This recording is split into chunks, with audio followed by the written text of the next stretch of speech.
Hey, good morning, everybody. We're back with the Digging Deep podcast, and I'm here with Brian Kaiser, Tyler Griffin, and Quint Henniger, myself.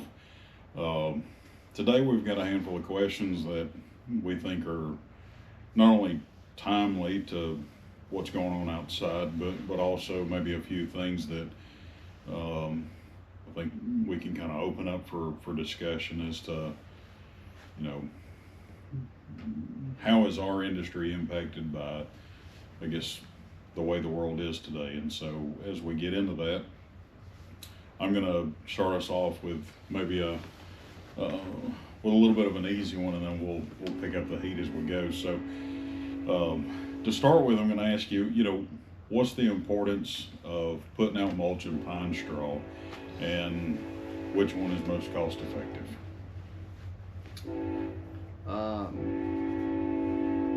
The importance of it is it helps retain moisture around the plants, the root ball. Helps reduce the weed content in the beds. And it obviously adds color. Yeah, it just looks finished. Looks Yeah. good. I tell people all the time, I think pine straw mulch hides every sin there is in the landscape. And then as far as more cost effective,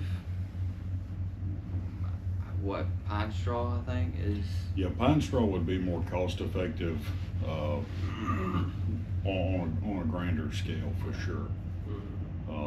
It's just slightly less labor intensive. It can be done quicker, especially and not even getting into the using large bulk quantities of mulch versus we have a lot of residential clients that we use like mini nugget mulch as a mulch all by itself. You've got to get that in bags, and you're typically having to buy that at a retail cost as well. But even if you're getting it like double shred and bulk and things like that, it's still just a lot of manpower to get it all put where it belongs. So takes a little longer to put out and to clean up behind yourself, all that. So yeah, from a I guess a long-term standpoint, yes, pine straw is cheaper to do.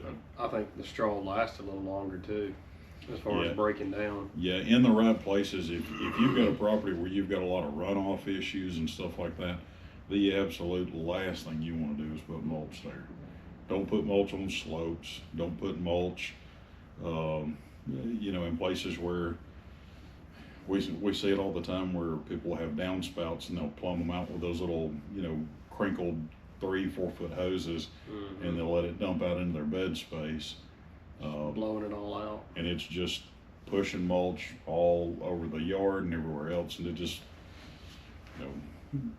the really nice thing about pine straw is it's thin enough, permeable enough, typically water flows through it instead of creating, a massive canoe race across your yard, And I think one downside to mulch is it's just I know pine insects and stuff will get in pine straw, but to me mulch is just a breeding ground for ants and termite. You name it. They seem to gravitate towards mulch more so than pine straw. Unless you use Yeah. that aromatic cedar, it supposedly keeps insects away, but the Yeah. price just went through the roof on Yeah, that. it's ridiculously Yeah. expensive. Kind of a pro of using mulch is that as it does decompose, which I don't know, I guess both are going to break down with time, but yes, having just wood chips in contact with wet ground, you tend to see more decomposition, but you're also adding a lot of really good organic material to your planting beds, which to me over time is really beneficial. Where you can throw that all out the window though is if you get these dyed products. Yep. Oh yeah, You start getting dyed brown mulch, or Red. God forbid red mulch or black mulch or what have you. If you start putting that in your beds, it's gonna break down just a little bit, and it creates this blanket layer, and it all fuses together, and you can go flip that over the size of a dinner plate, and it's covered in mold and all of this nasty stuff. And, you know, I mean, talk about having that all around the base of your house. Mhm. You know, it's terrible for the plants. It's terrible for your house too. Yep. You know, But I mean, other than pine straw and pine bark mulch, what do y'all see being used? I've seen a lot of rock. Yep. yeah, You there's a know, lot of and that commercial- moving in. Yeah. Commercial properties. And then with cost, rock's expensive up front, but Yeah. you don't ever have to do anything to it. I mean, the rain washes it off. It's Yeah. clean again. It's there. But you And- better have some plants that love heat, Yeah. because that rock heats up quick. Yeah, and we're fortunate enough, at least where we live, where there's a pretty big variety of stone now. Where, you know, before, like when I first started in this industry, the only kind of rock there was like, you know, lava rock, which is the stuff that you see outside of, you know, chain hotels and, you know, rundown fast food joints and stuff like that. And honestly, it's kind of gotten a bad rap around here for just being like the junky stuff, you know. Mhm. But there's lots of different types of larger and smaller, more decorative rock and pond pebbles and different shades and colors and textures and stuff like that. And so yeah, it certainly looks a lot nicer than, you know, that really porous, rough shape of that aggregate. But like you said, you run into a situation where you go lay that all out along the front of your house. Yeah, you're not having to. You might need a couple of buckets worth to touch up here and there from time to time, but Mhm. you know, once it's there, it's there. But you turn up the oven on the plant material Right. for sure. Especially if it's by glass. Get Oh, that yeah. sun reflected Yeah. on it, it'll kill them in a heartbeat. Yeah. What do y'all think about rubber mulch? Think it's got a place in the landscape, or? Yeah, a kid's playground. Agreed. Kids' playground, because no splinters and stuff. We had a daycare we did, and it was rubber mulch all the time.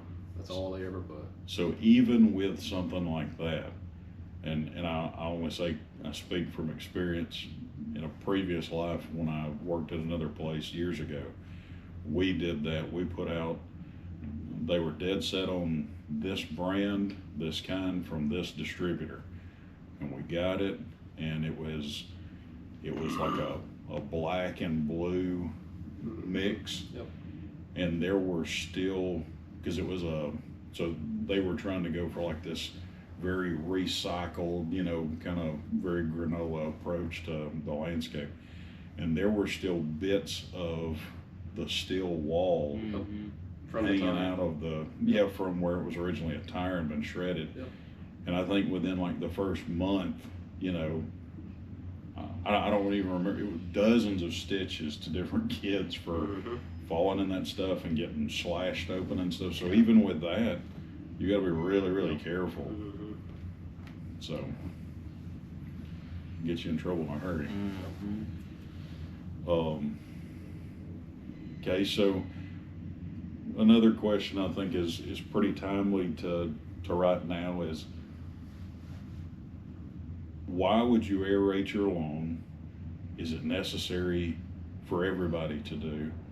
And then when's the best time to do it? I'll let you start with this one. So our soil around here's got a lot of clay, Mm. and I mean you can kind of think of it like a brick. I mean, as it gets hot, the moisture draws out of it, and it just hardens like a rock. You can walk across certain yards this time of year.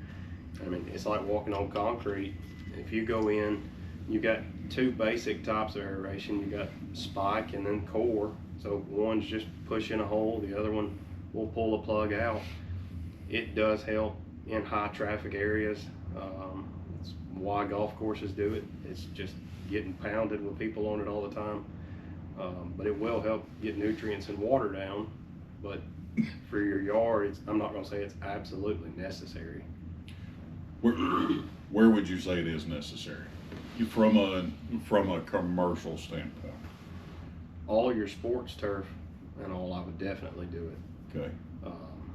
Residential yard, like if you've got a small backyard and the kids are playing in the exact same spot all the time and it's just getting beat down, Mm-hmm. then I would do it. Yeah, it's,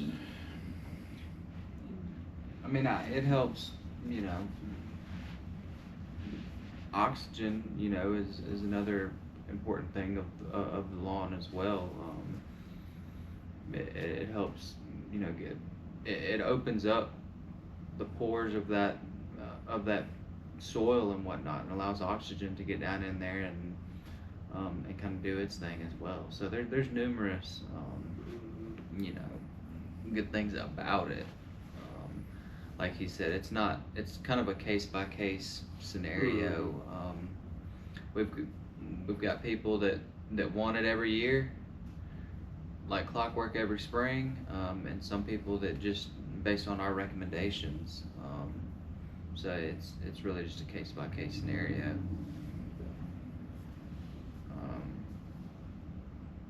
But yeah, I mean it is good.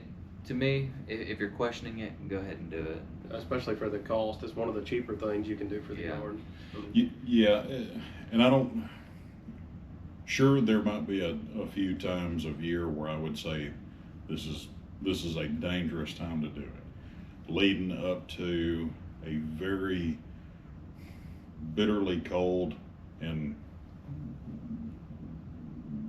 you know, period of time where we're going to get a number of frost, very, you know, low, hard freezing temperatures. That's a bad time to aerate. Mm-hmm. Okay, really bad, because you're exposing protected root systems to, you know, further plunging temperatures. Mm-hmm. Wouldn't do it then. Nope. So long as the turf is, I'd say, you know, 25 to 50% out of dormancy, or 25 to 50% from dormancy. Anytime in that window, you can do it. I've seen better success from it. Like, you know, most companies around here start in March with aeration. I've seen better success if you wait a little bit longer, like right now, June and July, right when it starts to get stressed out. Because right now it'll recover quicker than it ever will. Correct. So I would always do it, you know, June, July. Yeah. And then, you know, obviously people are putting granular fertilizer out. A lot of that's going to get down to the roots where it needs to be. So. What do you do with all those cores? I feel like it seems to be one of the most controversial things, when in reality, I don't think it should be. No. I mean, if you're worried about aesthetics and look, then obviously you're gonna pay a little bit extra, but have them clean it up, rake up the cores, mulch up the cores, or what have you. But as far as benefiting the turf, I would let them decompose. We were always taught that if you're going to do a hollow tine aerator where you're actually pulling plugs up, if you're doing a solid tine, you're just pushing dirt down, you know, or creating a hole without pulling a core. But if you're doing hollow tines and you pull all that stuff up to the surface, you run that stuff over with a mower, you cut it low, you kind of chop all that stuff up, and there's going to be little bits here and there. The first couple of times you water the grass, or the first time it actually rains good, it's gone. You know, and you're not removing what is still some of the most vital material in your lawn in those top few inches. You're not taking it away from the landscape. So yeah, if somebody just is beside themselves, I guess clean it up. But like you said, you're to the benefit of the lawn, leave it there. You know. I don't, kind of to go along with what y'all said, I don't think everybody has to do it. But if you have a place where you notoriously have a lot of compaction, I kind of asked you, like a commercial setting, where would you see it most? Yeah, I get sports fields and stuff, but you know, we've had large HOAs or neighborhood communities and stuff where there seems to always be sort of this, there's always a few paths that everybody takes, and before you know it, there's no grass there.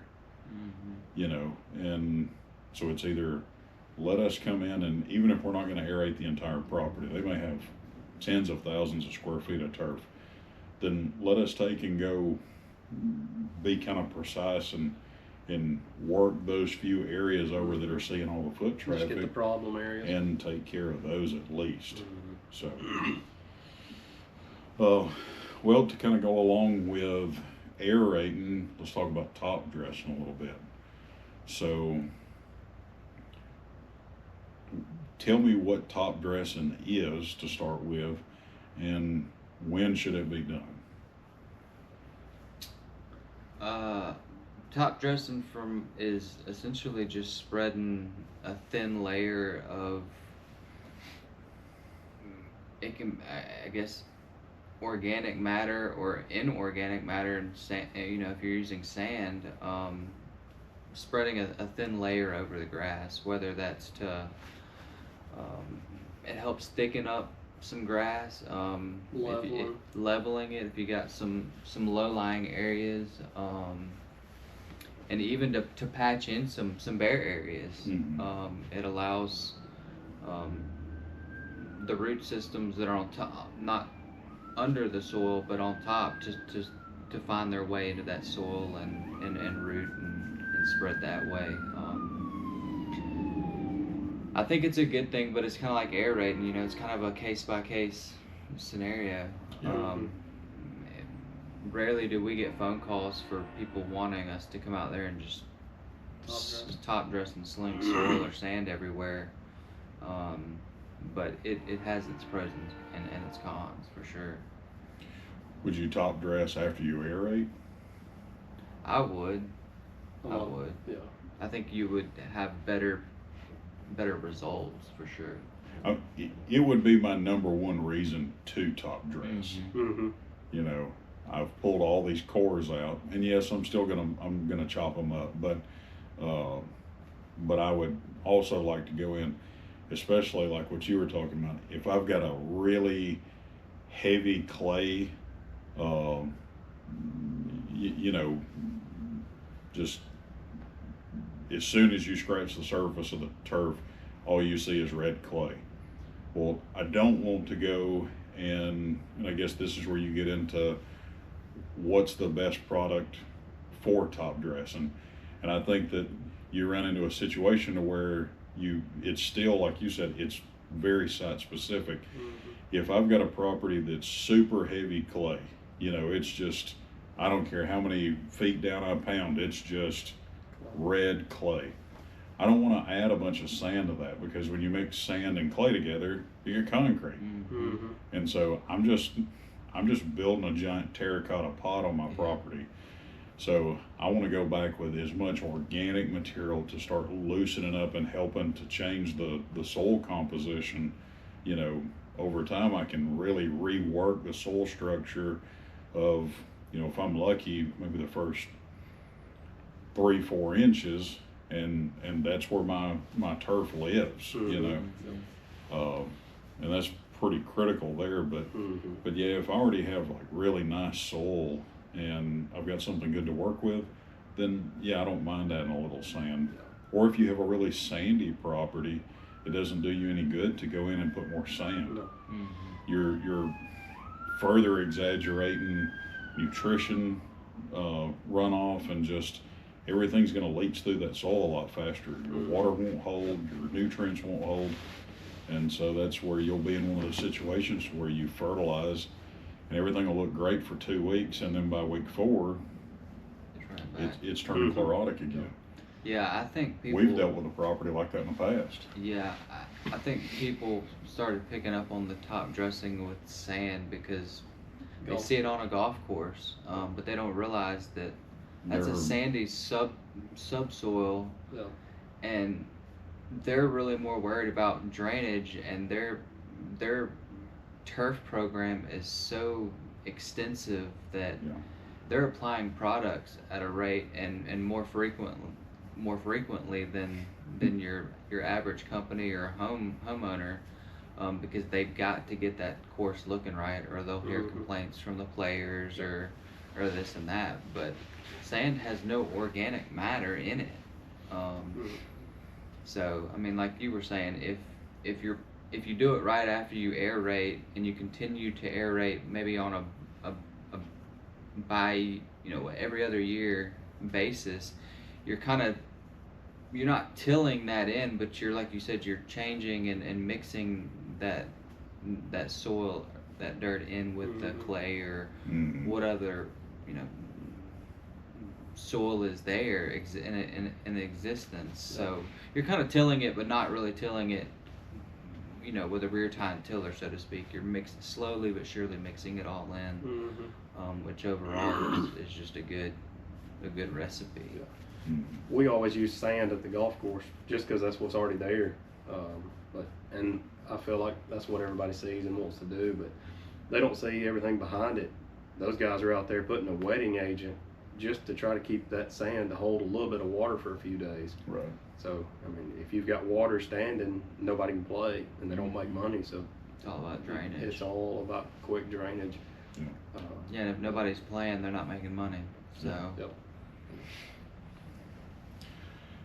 All right, so I guess let's switch gears a little bit. So we go from kind of talking about those technical aspects of, what's going on outside right now, and maybe a little bit more under the hood shop talk, where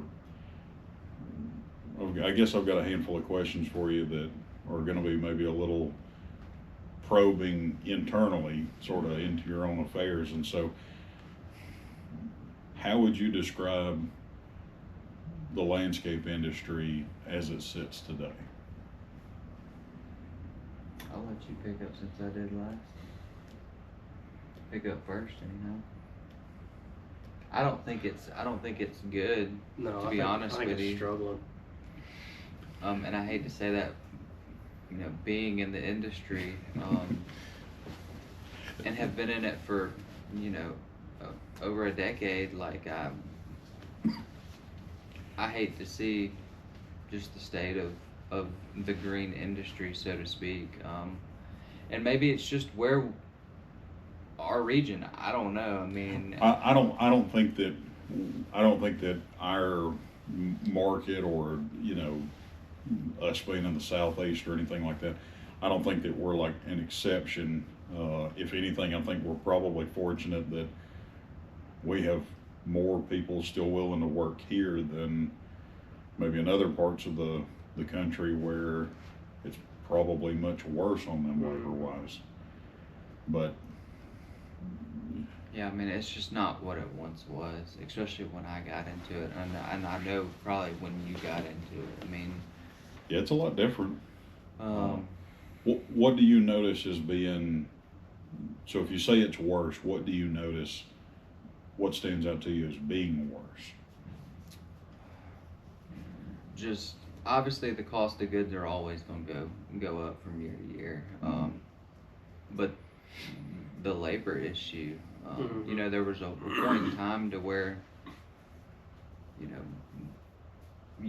before the government or what have you, that made you verify, it was definitely a lot easier to find people that were willing to do this type of work and that enjoyed it.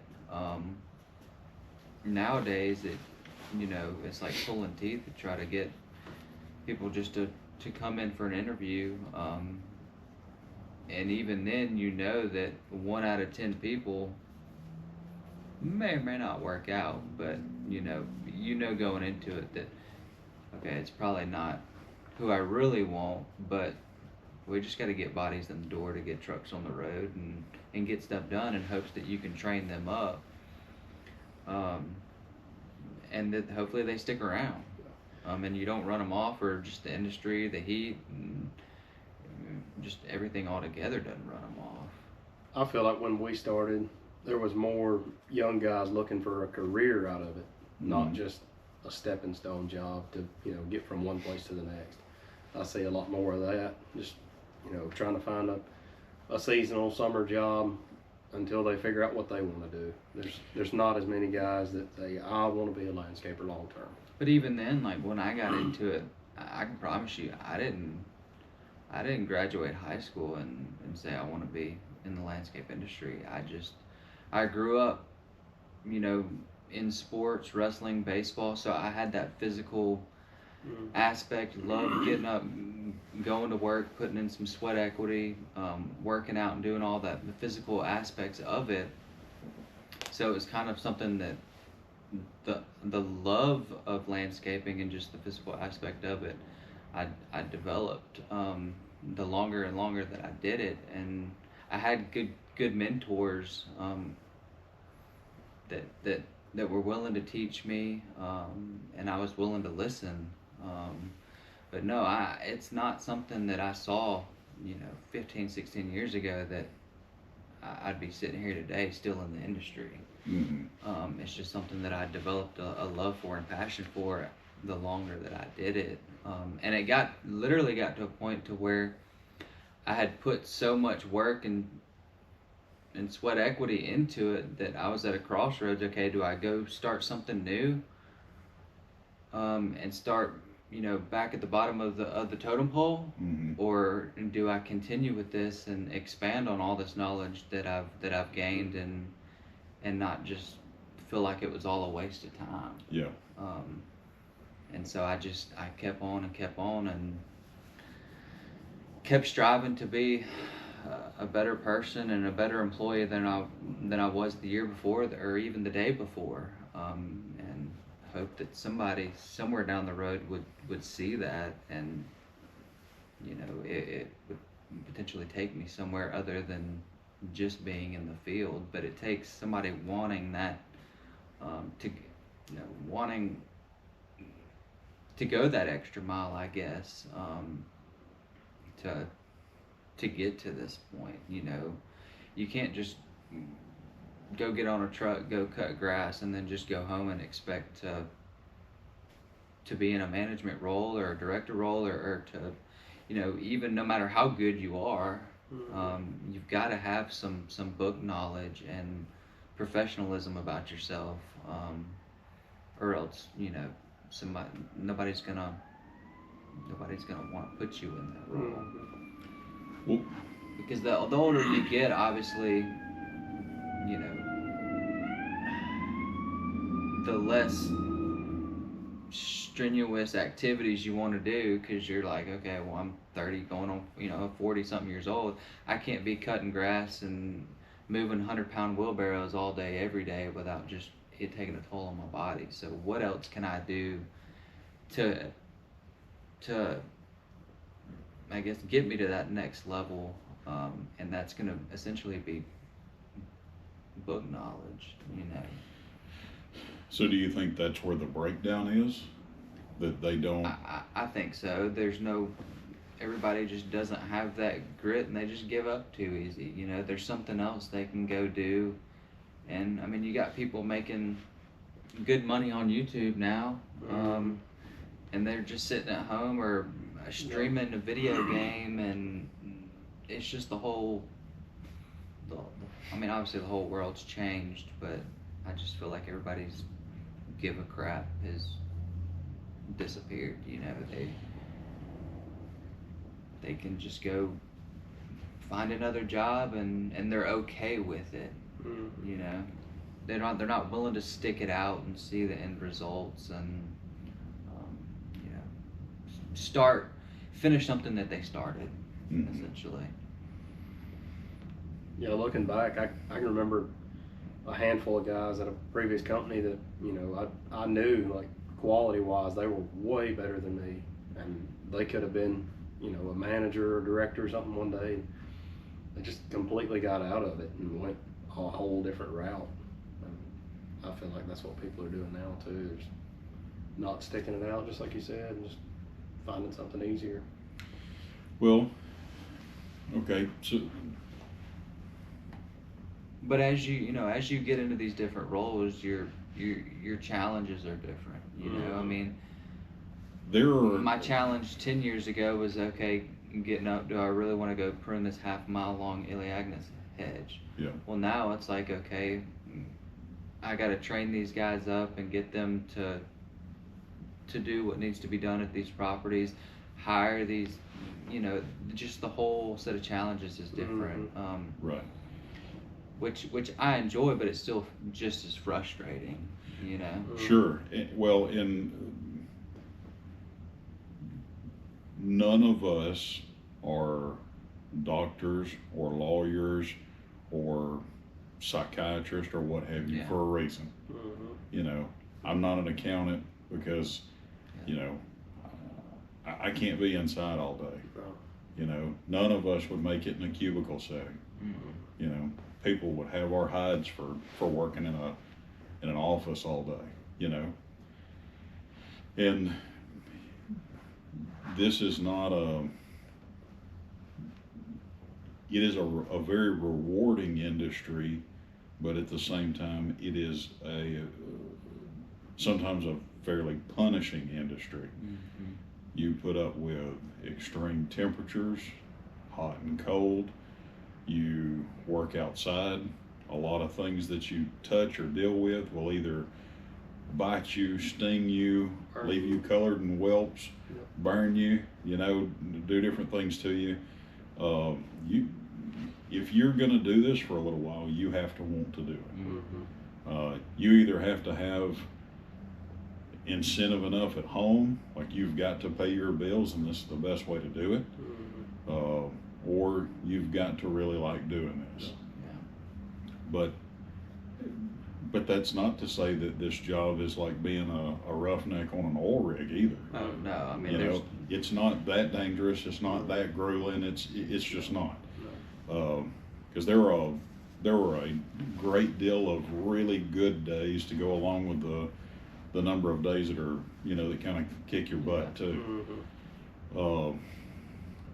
But as time has gone on, I have noticed it seems like the number of guys that I had is foremen in construction, in for irrigation and lighting, for chemicals, for maintenance work, for renovation jobs, little enhancement crews or whatever.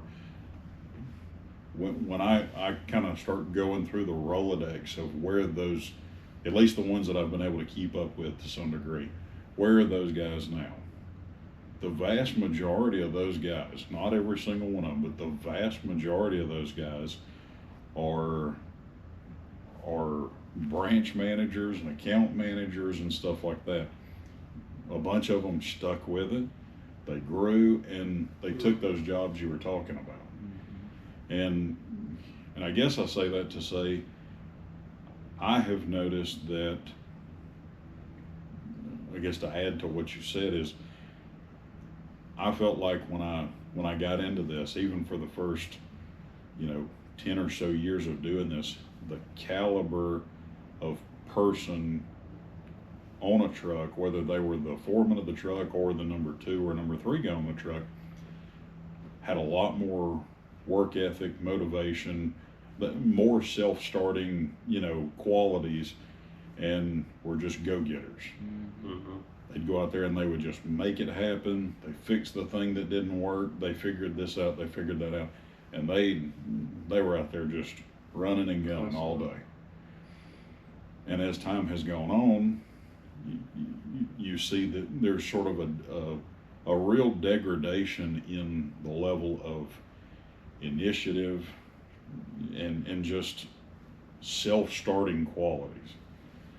And so, I don't want to start talking out of my pay grade, but it's like, yes, there is always going to be societal degradation. People that are our parents' age would probably say the same thing about us. Oh yeah, every generation. The one not as behind good them, as the right? Yeah. They don't know what hard is, and Yeah. we didn't walk to school both ways uphill in the snow barefoot, and all that kind of stuff. But there is for sure, some degradation there. That's not true of every single guy who works for us. I want to be clear on that too, Mhm. because we've got some good guys working for us, really do. But to go along with that, I mean, my first job out of college, I took a salaried position and I was making less than our lowest paid employee right now. You know, and that's just been in 20 years. Mhm. So I say that to say, if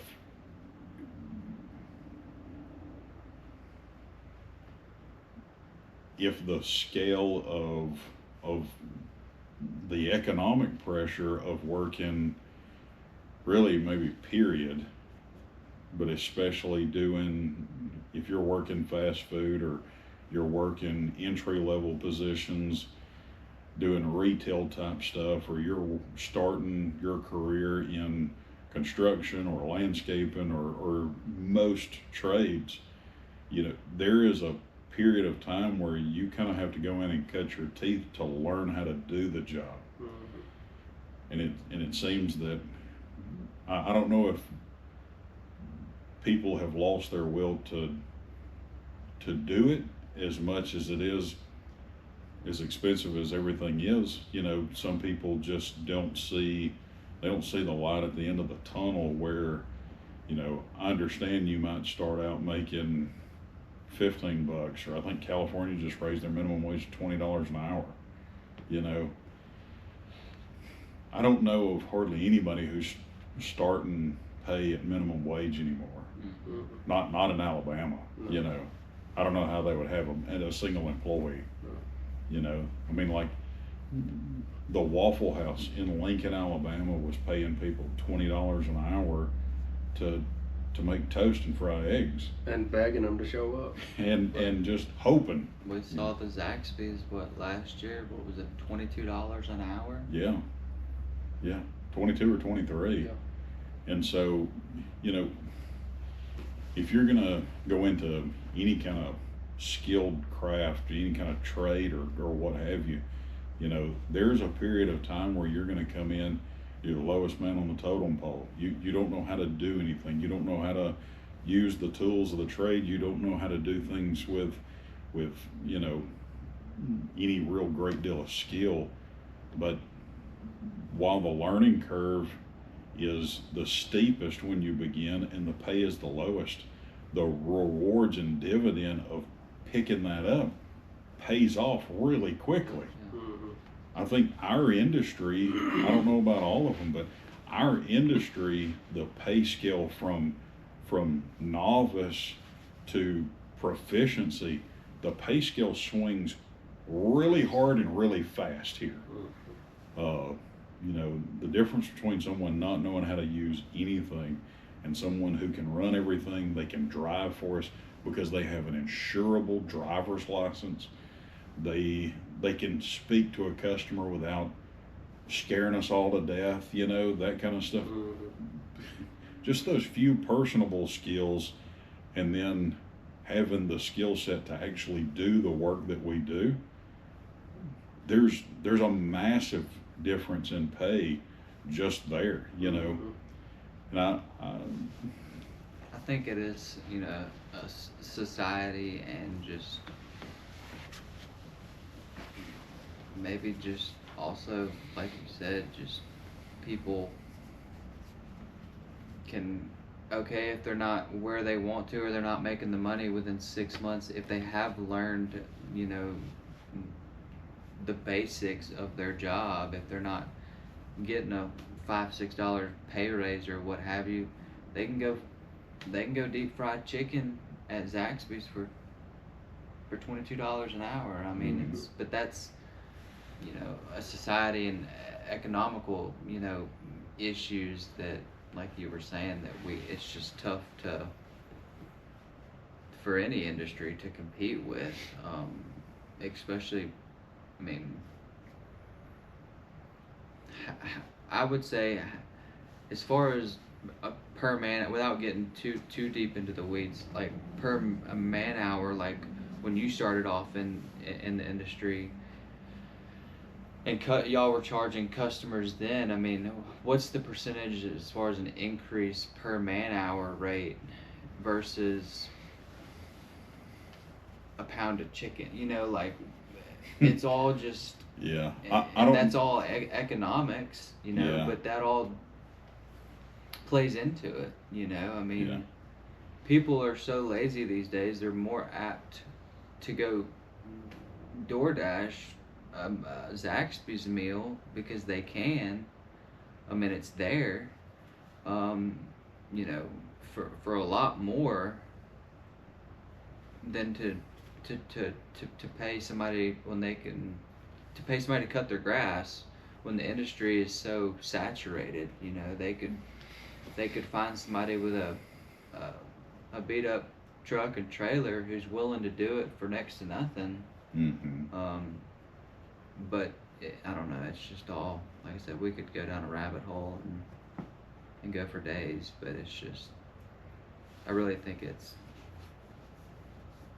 an economical thing and a societal issue.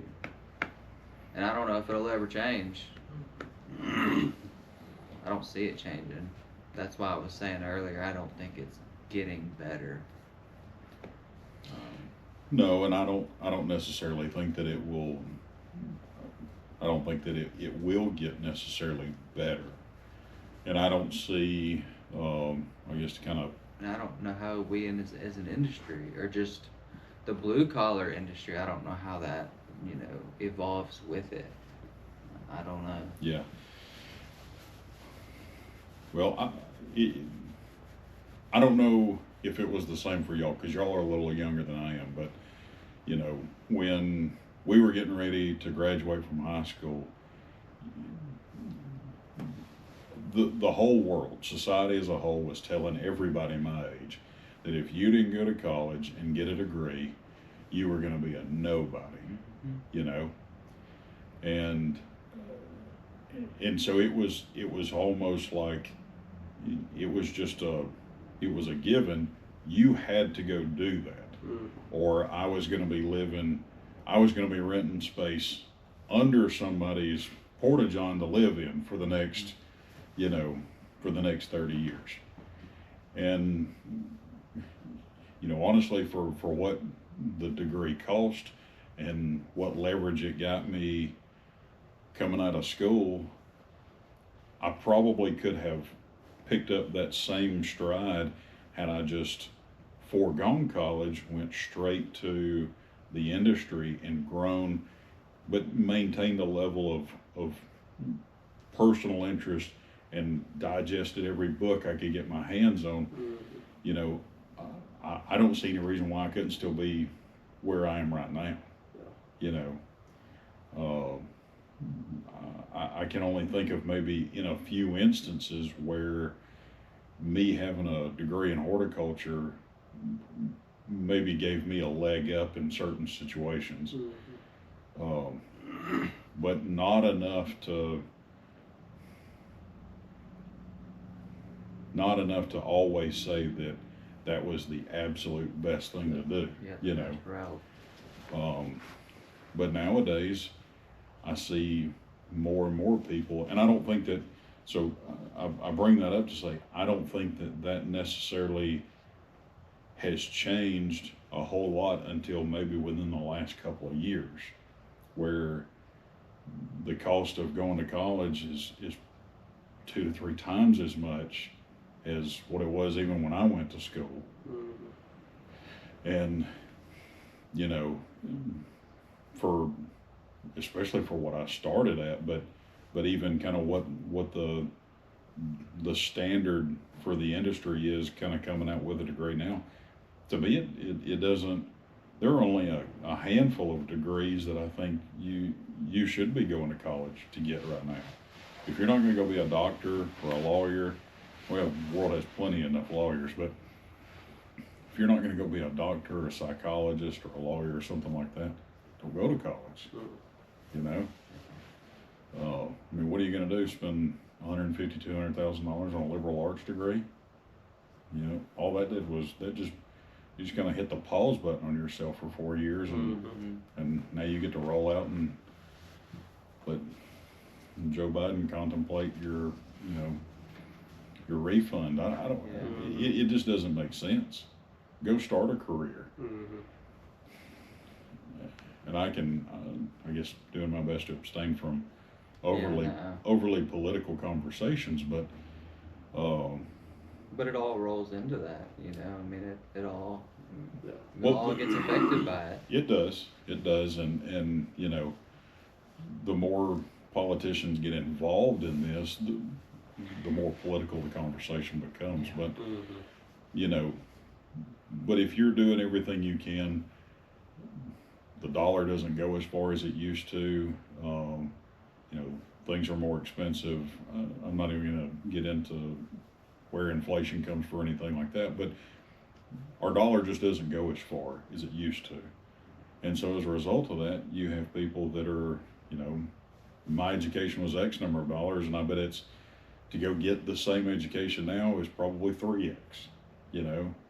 And by the time this is, you know, on YouTube, it may be 5X. I don't know, but Mhm.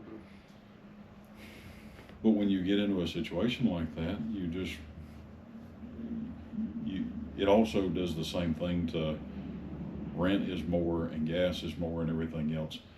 And I don't know what caused everybody to stick with like you brought up, DoorDash and all these delivery services and these little, I guess that's what the gig economy. I'm the token old man of the group, but Yeah. you know, I get when people got laid off from their office job during COVID and everything, but why did you stick with that? You know, because there is no career. There's no way that DoorDash and all these I other. mean, I don't know of any manager door dashers like it's or even I don't think you can even I don't think you have any ownership in DoorDash. I could be wrong, or things of that nature. You're just, and I hate to say it this way, but a delivery guy or a girl. Well, You yeah. know what I mean, but like, there's no, what's the end Moving on. result? Like, you're not gonna go start But it you're not gonna takes. have a brick and mortar DoorDash. No, you're not. But it takes away the very thing you said a minute ago, though, where you got in this industry and you were groomed and grown into it. You were trained. You learned a lot of stuff. You kept adding all of these, you know, this new skill, all these things into your tool belt, and you were at a crossroads where you're like, okay, well, I'm either gonna go start over somewhere, or I'm just gonna plow into this headlong and go with it as far as I can with it. Well, if you're delivering fast food to people, or you're, you know, I get having like a little side job to make extra money for things.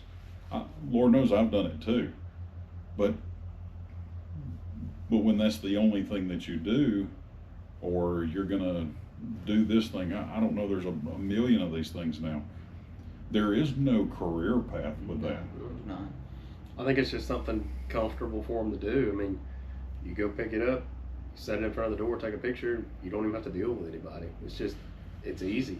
I mean, I get that it's easy. Yeah. And that's what Yeah. I think it also comes back to, just morals and values. Like, everybody's just gotten too comfortable with just getting by. Mm-hmm. Well, I don't want that. No. You know. But that's also why you're in a different, you're in a position. Why you're where you are. Yeah. Um, You have the grit and the want, and you wanted more. yeah. But that's not in homes these days. No. I remember It's grandma. not. Grandma used to tell me all the time, when you get a job, it's not disposable. You don't just throw it away because you found something better, unless you have stuck it out and tried. Like, Yeah. if I would have, got my first job and went home 2 weeks later and told Grandma, hey, I don't do that anymore, she would have beat my tail. Well, Yeah. there ain't been much of that either, Tyler. You know. Yeah. But, I mean, nobody sticks with it anymore. you Yeah. know. Well, I was fortunate. My first job was working with my dad, who was self-employed. So, you better make the boss happy at work, otherwise you're gonna go home and Daddy's already mad at you. You know, and he did a great job of instilling a good work ethic in me, and Mhm. you know, I don't know, maybe it goes that far back, but It does, and parents these days, I feel like, are okay with. I mean, I think we can all agree that society has made parents be softer on their kids just today.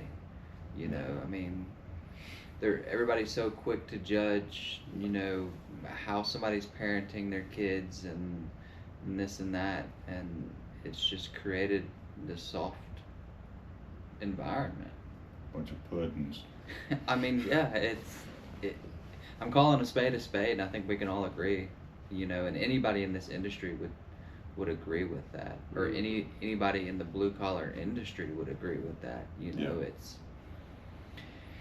it's the economy, home life, politicians,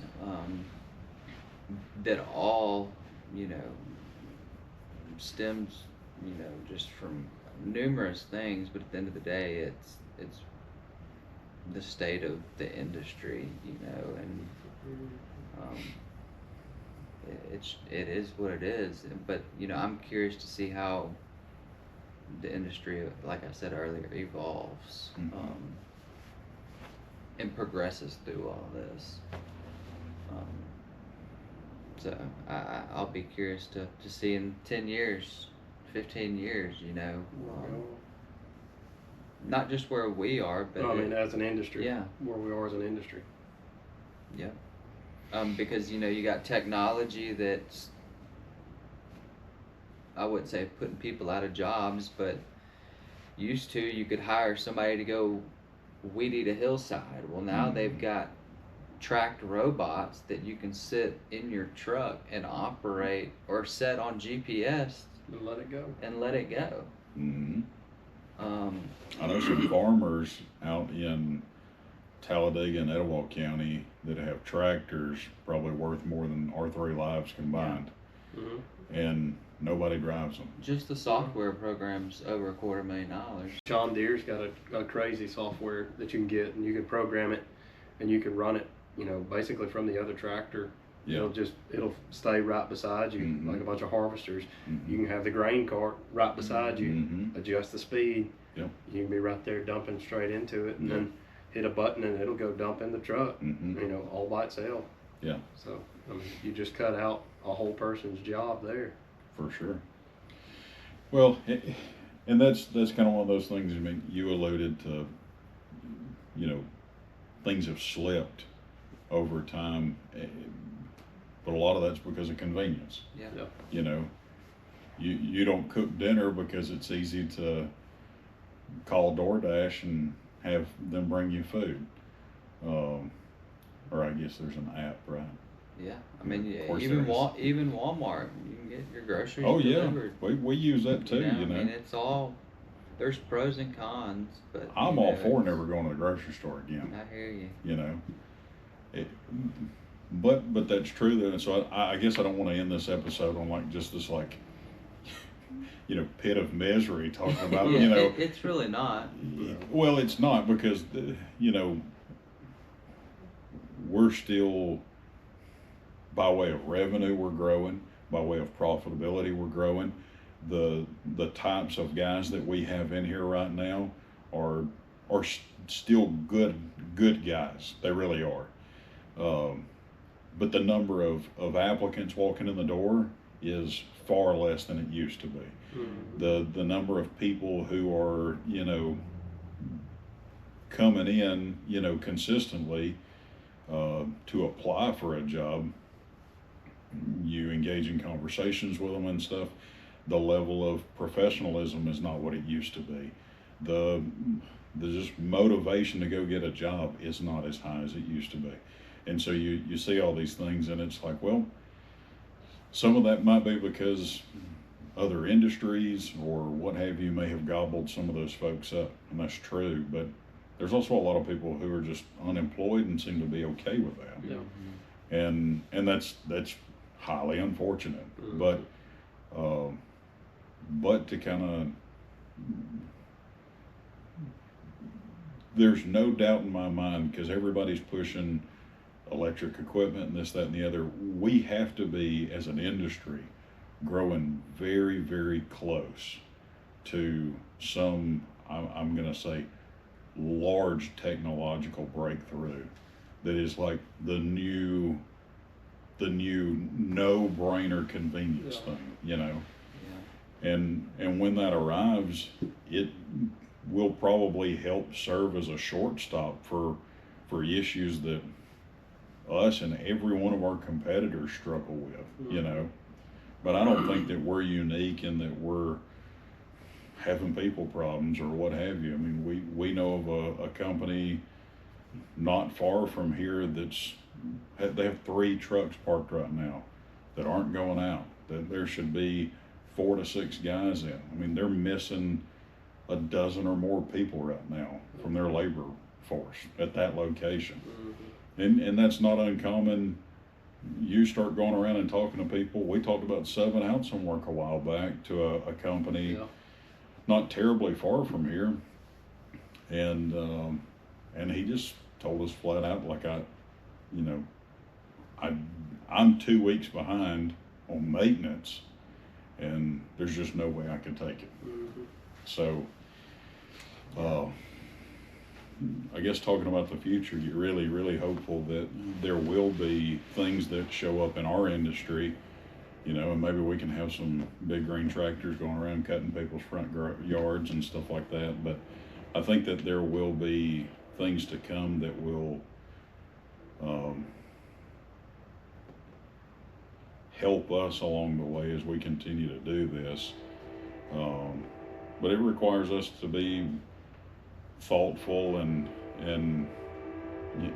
I've jokingly said this before, but there are times where, you know, you kind of have to play daddy too. You know, I've things that you just assumed daddy might have shown them growing up.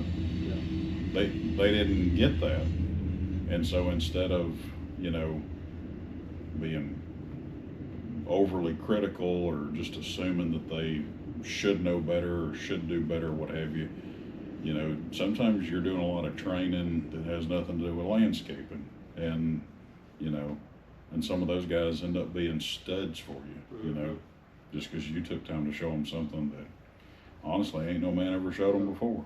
So Yeah, and that's kind of, you know, it can be very, I guess, disheartening.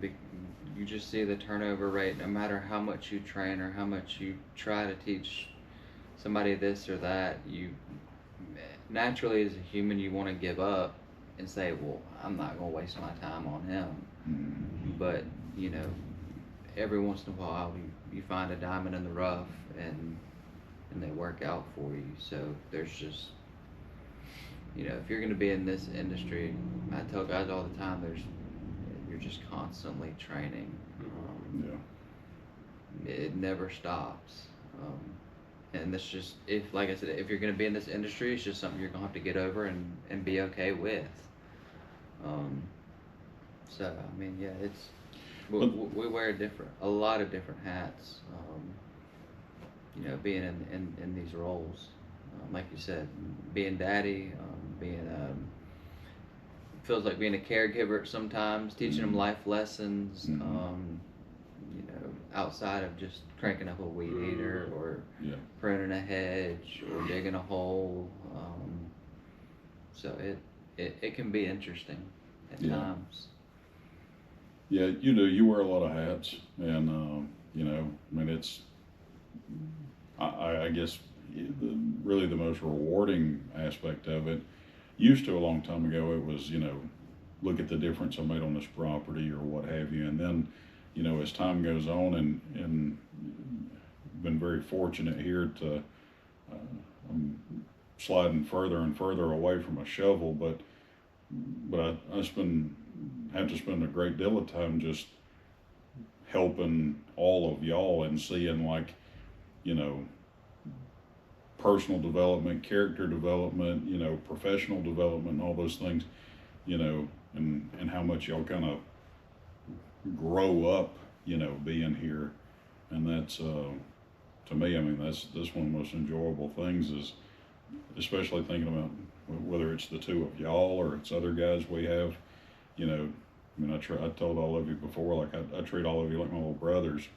And so, you know, remembering what you were like when you got here versus what you're like now versus what you're going to be like in 10 years. And, you know, we're all still wrestling with each other and dealing with each other. And, you know, that's a very, very rewarding aspect of what I do. So, Yeah, no, I mean, despite you know, the craziness in the field or the issues we may deal with on a daily basis, if you can find, if it's not in landscaping, find a company or a group of people that you enjoy being around. It definitely makes the bad days a lot better, oh, yeah, for sure. no matter what's going on. So, For sure.